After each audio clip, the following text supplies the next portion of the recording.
గెలిచినాడు ఇక్కడ గెలిచినాడు ఈ పథకాలన్నింటికి క్వశ్చన్ ఏంటి? ఇక్కడ మూసీ పక్కనే ఉన్నాం మేము. ఈ మూసీ పక్కనకి వచ్చి ఇక్కడ పంచవలసిన అవసరం ఏంటి? మూసీ ప్రక్షాళన ఎప్పటి నుండే ఉంది కదా. ఉన్నప్పుడు మన ఓట్లకు ఆయన పనేంటి?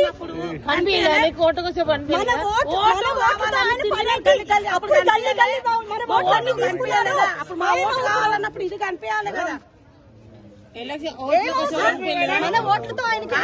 అప్పుడు ఈయన ఓటు కావాలని ఊరు గల్లి గల్లి తిరిగినాడు. అప్పుడు కనిపించలేదా?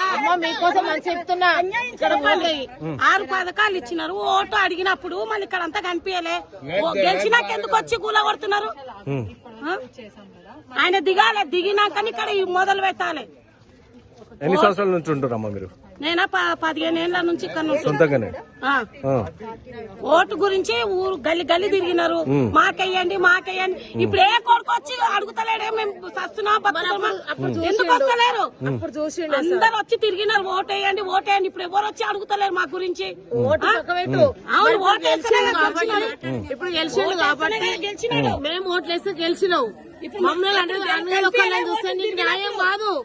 ఓట్లు వేయడానికి అడగడానికి వచ్చినప్పుడు బిచ్చగాని లేక అడగడానికి వచ్చినప్పుడు చిప్పు ఒకటి బొచ్చు ఒకటి చేతిలో తక్కువ ఉంది. నీకు అడగడానికి వచ్చినప్పుడు చెప్పులు వేసుకొని వచ్చినావు. చూసినప్పుడు అమ్మా ఇది 2 రోజులకు నన్ను గెలిపించే పర్వాలేదు. నువ్వు మంచి ముఖ్యమంత్రి న్యాయమైన ముఖ్యమంత్రి అయితే నన్ను ఓటు